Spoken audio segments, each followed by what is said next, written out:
Hello, welcome to today's Catholic Reflection, where today we celebrate the memorial of Saint Monica, and there are plenty of wonderful things that I have learned about Saint Monica as I have just read.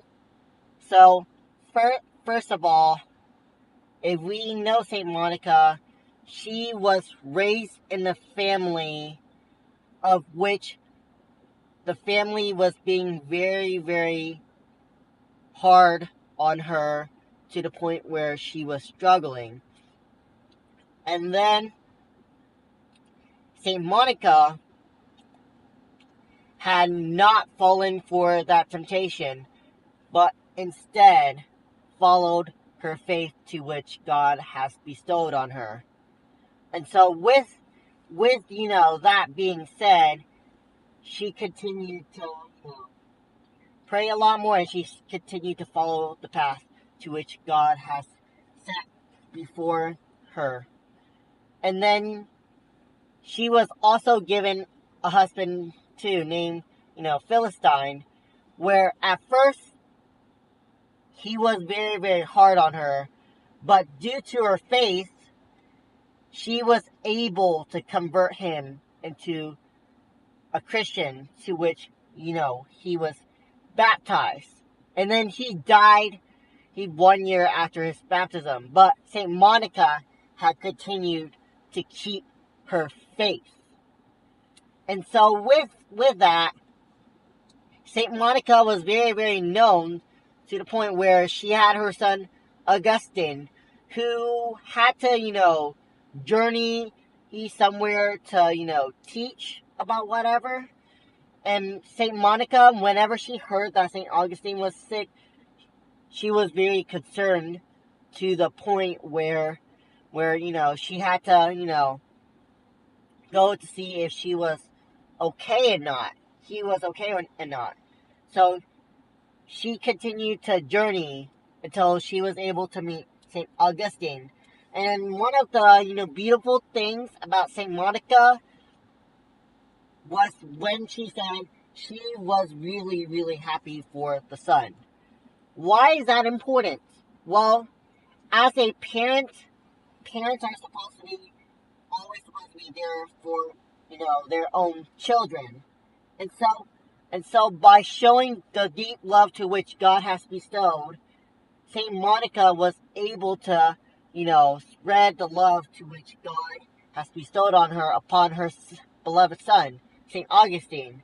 And how she died was she became ill to the point where, it worsened 9 days before, her death. So she really had the faith to which God has put upon her. What does this remind each and every one of us here today? We're reminded that each and every one of us, regardless of lifeless situations that are going on, need to continue to follow God's calling. Because God's calling is a sign for each and every one of us that we should turn to the Lord prior to reaching the kingdom of God. And so in the first reading, we hear about, having a husband and wife be blessed. Because whenever a husband and wife goes together, it's just like, the saying from the Bible that, there should be one flesh. A husband and wife come together will become one flesh. So two flesh will become one flesh because they are in union with each other. So when priests initiate the sacrament of marriage, one of the things that married couples do is they make a promise to God that they look upon each other and look upon their children, and be sure that in times of their difficulties, they're always there for them. Why is that really, really important? Because each and every one of us wants to live a fruitful life. each and every one of us, regardless of whether we're called to priesthood, whether we're called to marriage, wherever we are called to, each and every one of us has a significant role, and that is to live a fruitful life. So when they make the promise at the, rite of marriage, it's to remind each and every one of us that we are called to really live a fruitful life, ourselves and with each other, because they become a part of which Christ has set upon them. And so that is pretty much the first reading, which explains the marriage. Now, in today's Holy Gospel, we also hear about a woman who was mourning for her son who had died because of a lot of things. And so right when they were carrying him in the coffin, and this was in the city of Nain, one of the things that Jesus said was, stop. And then he was able to wake the dead person up. This also happened to, Lazarus as well. So what does this remind each and every one of us?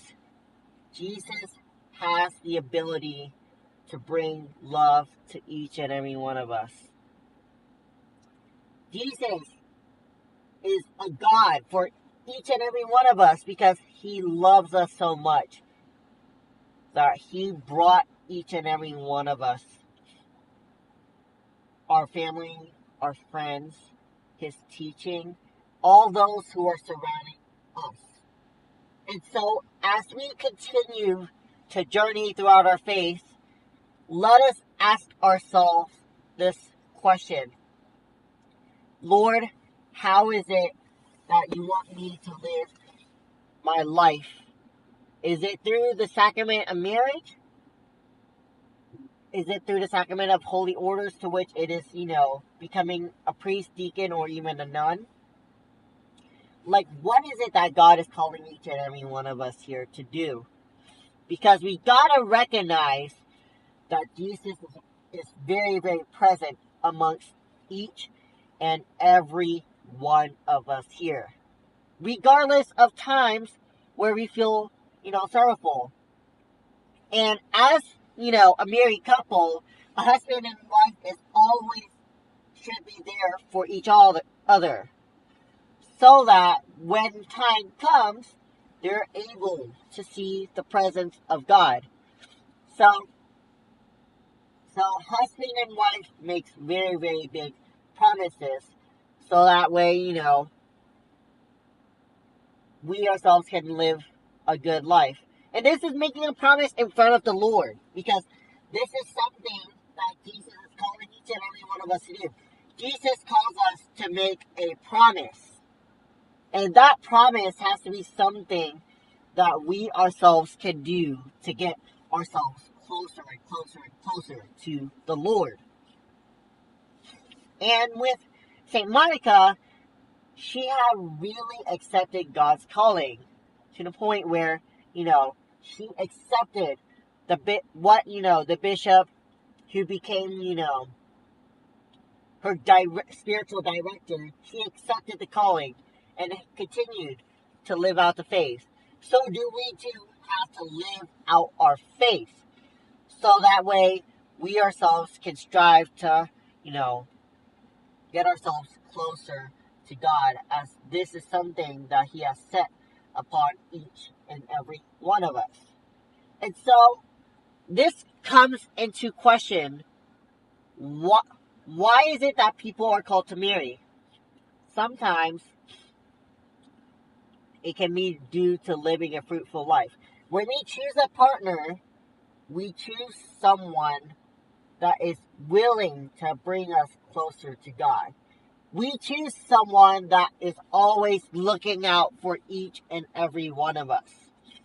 Well, all of us.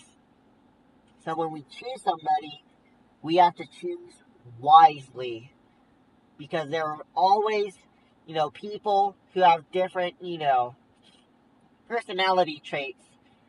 to which, can affect how you continue to live your life.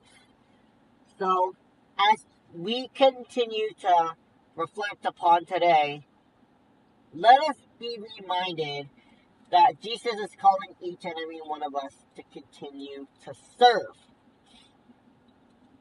And here, always look out for one another. Because all of us here are the children of God. We were once baptized, to which, we were introduced to Christ himself. And so as we continue to really fulfill the faith, we need to acknowledge that Jesus is always there. And he gives each and every one of us a friend, a family member, those who surround each and every one of us, so that we are able to unite ourselves with God. So with that being said, thank you for listening to my reflection, and I pray for each and every one of you. God bless.